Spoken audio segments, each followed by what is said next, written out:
నమస్తే TV triple 9 news ఇక వార్తల్లోని వివరాలు చూద్దాం.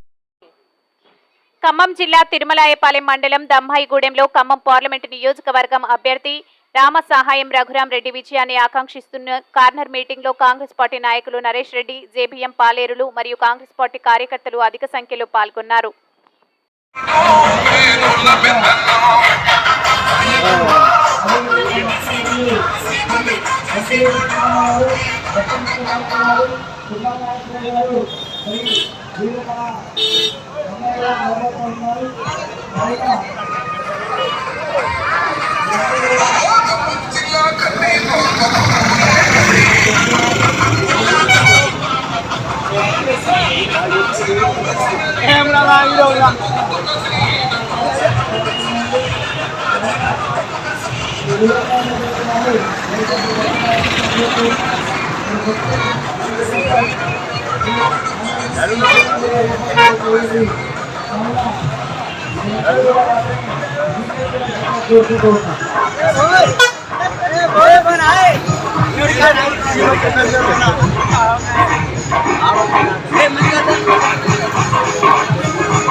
వార్తలు ఇంతటితో సమాప్తం. మళ్ళీ తిరిగి ప్రసారం అయ్యే టీవీ ట్రిబుల్ 9 న్యూస్ లో కలుద్దాం. అంతవరకు సెలవు.